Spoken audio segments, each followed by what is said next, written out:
Hey guys, welcome to English class for today. We have grammar and spelling. Okay, grammar and spelling, and I think I'm going to throw something in there about the Aztecs too. Okay, so look at your grammar book first. Look at page 47. They are basically reviewing, remember what we talked about the other day. Let's use the verb march. Okay, because that's the verb that they use in the example. March, okay, marchar. Okay, like in a parade or like soldiers marching to war, right? If I'm going to say I march, it's just normal, right? If I'm going to say you march, again, it's normal, right? But what if I'm going to say Ethan, which is he, or Scarlet, which is she, or the soldier, which is it, marches. You add an S or an ES. Okay, it's an ES here because it ends in CH. Okay, marches. We, again, march. And they march. Okay, who are we? I'm like, Holly and I march. That's we, nosotros. And then what's they? Two things joined together from and, like the British Army and the U.S. Army march. That's they. March without the S, okay? The British Army and the U.S. Army march. So if you look at number 1, castles, that's a they. That's more than one thing, okay? Castles, ellos, the castillos, do what? Use or uses? Just use because it's they, okay? The only one that has the S is he, she, or it. Look at number 2. A castle's high location, that's one thing. That's it. A castle's high location, what? Makes, with the S, because it's it. He, she, or it. Okay, I'll help you with one more. Moats, that's one. That's more than one thing. So that's they.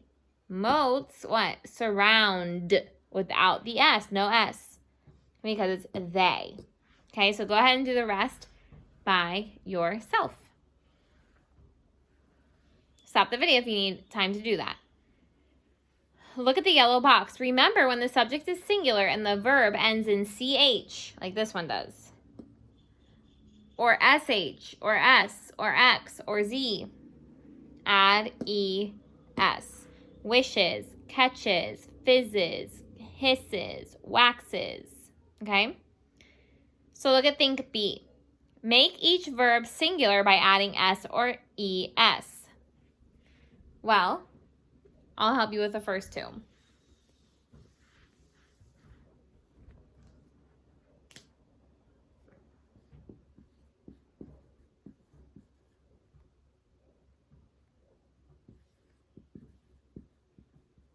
Look at this one, clash. It ends in SH. That's on the list in that yellow box. So what do we have to do? I can't just put an S there. I have to put a what? ES. Okay? Look at this one. It ends in an S. That's on our list in the yellow box. So we can't just add another S. We have to add ES. So now you read those words. Clashes, presses. Okay? So you can do the rest by yourself.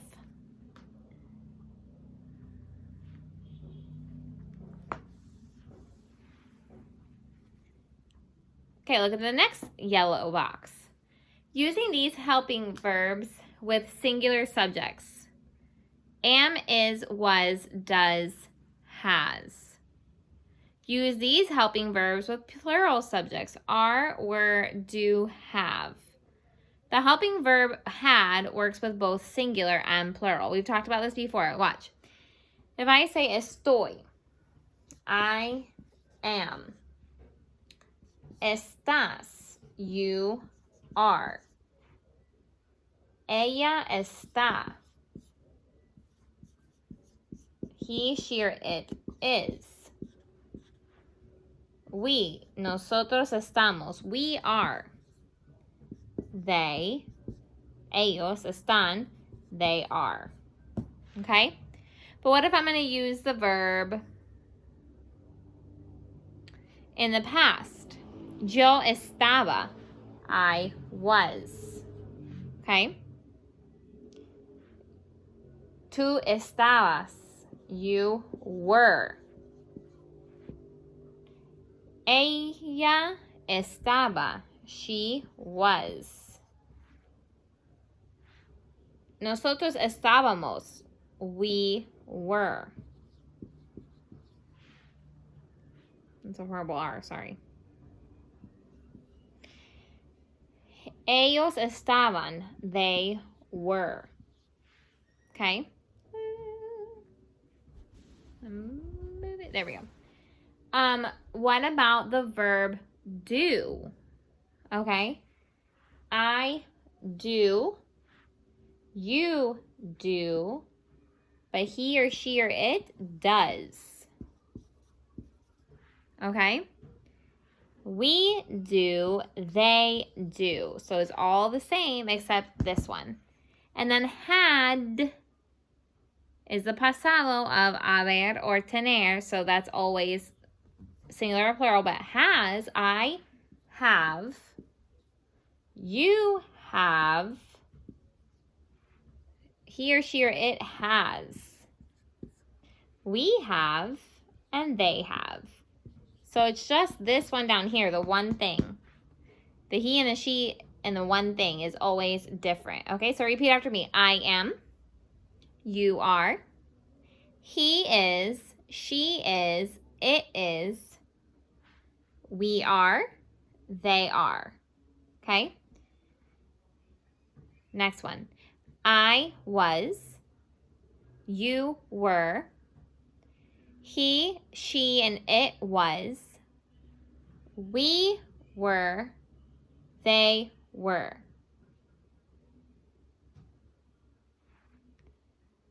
I have, you have, he, she, and it has. We have, they have. And one more. I do, you do, he, she, or it does, we do, they do. Okay, so let's practice that. Look at number 1 on thing C.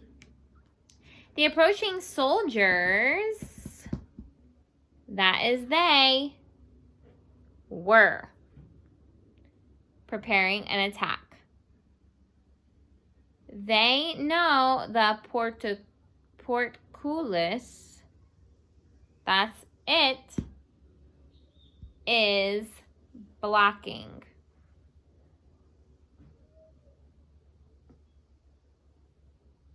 A portcullis, number 3, that's it, is called a sliding door. So go ahead and try number 4 and number 5 by yourself.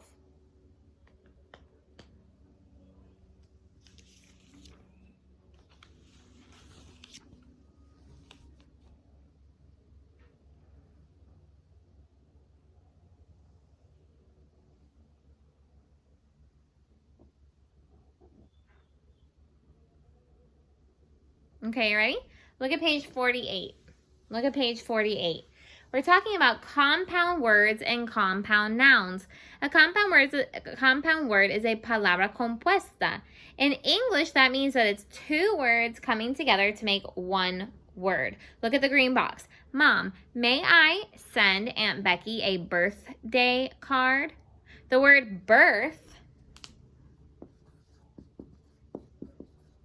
is a word, and the word day is a word. Birth means nacimiento, day means día, but when you put them together, it means your cumpleaños, right? Because it's the day que nacieron, right? Birthday. Combining 2 words together to make one. A compound noun is when you do that with what? A person, place, thing, or idea, okay? So, for example, mailbox. Okay, look what it says in the green box. Our mailbox is located at the end of our driveway. Okay, well, mailbox is the box that you get your correo in. And driveway are two words put together that mean the camino to your house that you drive on, okay? So, mailbox and driveway are compound nouns. Look at the next one. Mr. Deaver, that's Mr. and Deaver put together to be one person, took his family to see the Grand Canyon, okay? It's a compound word that names a place, person, place, thing, or idea. Grand Canyon is two words, but it's one place, so it's a compound word. So look at think A. Circle the two small words in each compound word. Number 2, mark the bubble next to each compound noun. Watch out for words that are not compound words. There are two words that are not compound words. Two words that are not compound words. But look at the first one, ice cream. We know that's a compound word, ice cream, right? Is it a noun? Yes, it's a person, place, or thing. It's a thing. Look at the next one, without. With is a word and out is a word. Okay, but it's not a noun, so you don't put a bubble on it. Okay? So go ahead and finish that one. Okay, now look at the yellow box. Abstract nouns are things that cannot be seen. They're often ideas or feelings. Okay, so there's certain nouns, certain things that you can not touch. So for example, belleza is a thing, but you cannot touch it. But it's still a noun because it's a thing. It's an abstract noun, okay? Abstract noun means that you cannot touch it. Concrete noun means that you can touch it. Okay, it's concreto. But abstract, no. So beauty, that's belleza, is an abstract noun. Happiness is felicidad, is an abstract noun. You can't touch felicidad. Paz, peace, is an abstract noun. You can't touch it.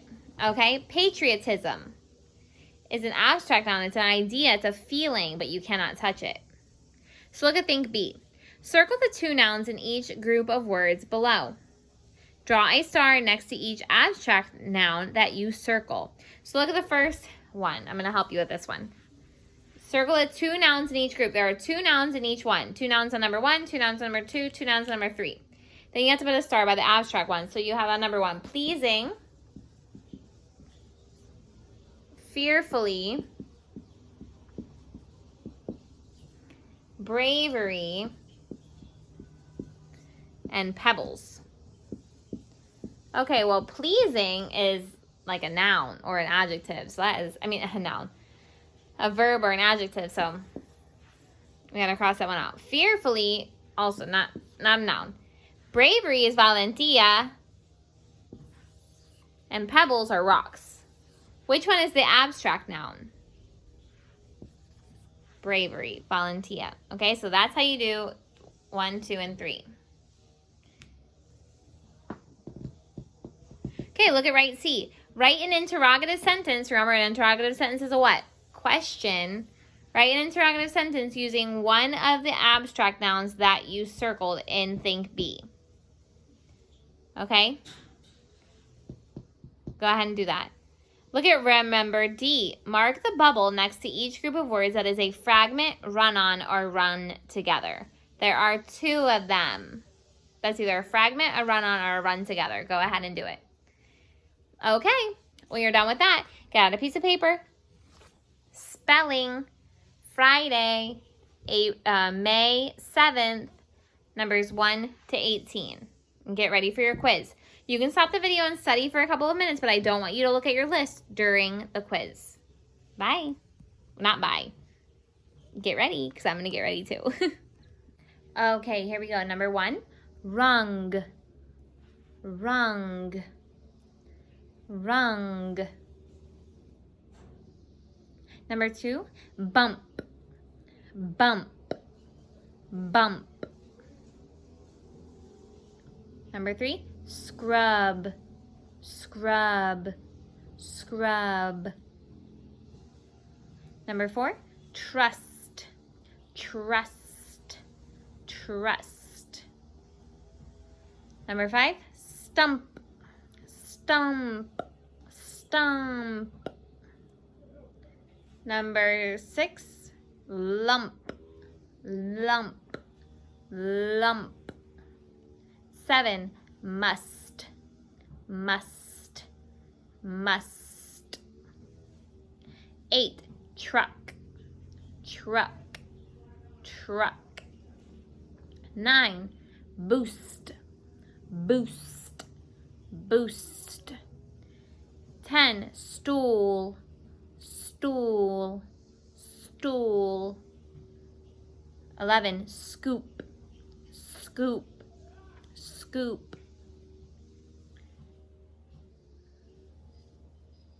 12, moon, moon, moon. 13, boot, boot, boot. 14, bruise, bruise, bruise. 15, cruise, cruise, cruise. 16, juice, juice, juice. 17, fruit, fruit, fruit. And 18, suit, suit, suit. Okay.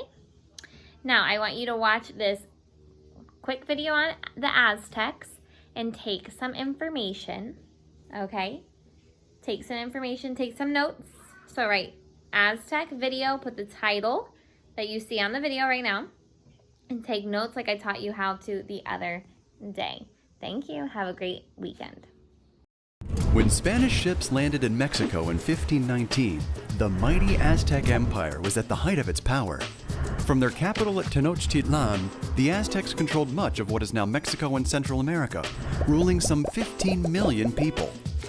Aztec palaces were as vast and sophisticated as any of those in Europe, and their temples rivaled the Egyptian pyramids. But within just 2 years, the mighty Aztec Empire crumbled, and Tenochtitlan lay in ruins after a brutal siege led by Spanish conquistador Hernán Cortés. No great ancient civilization ever fell so far, so fast. What happened to the Aztecs? For one thing, they had too many enemies. For years, the Aztecs used brutal force against neighboring tribes and city-states, forcing them to pay costly tributes and hand over victims for the human sacrifices central to the Aztec religion. Cortés turned these people's hatred of the Aztecs to his advantage. Spanish invaders also had superior weapons, plus guns, trained horses and dogs, and fully loaded warships that allowed them to overcome the Aztecs' greater numbers. Ineffective leadership also played a role in the fall of the Aztecs. Their emperor, Montezuma, believed Cortés might be the bearded Aztec god who was prophesied to conquer his people and bring universal peace. Unsure how to confront the Spanish leader, he was captured in 1520 and was later killed, possibly by his own people. His brother Cuitlahuac took over, leading an army that drove the Spaniards from Tenochtitlan. But the Aztecs then confronted another powerful enemy, smallpox. Brought aboard Spanish ships, the disease decimated the Aztec population, killing the new emperor and thousands of others. With the help of several thousand Indians, including Texcacans, Chalca, and Tepanec, Cortés and his Spanish force besieged Tenochtitlan, cutting off the city's water and food supplies. Despite a fierce resistance, the Aztec city fell on August 13, 1521. More than 200,000 people died in the struggle. With the Aztec Empire effectively destroyed, Cortés became governor and captain general of New Spain in 1522. Under Spanish rule, Mexico City rose from the ruins of Tenochtitlan, and Christianity spread throughout the region, replacing the temples and traditions of a once great ancient civilization.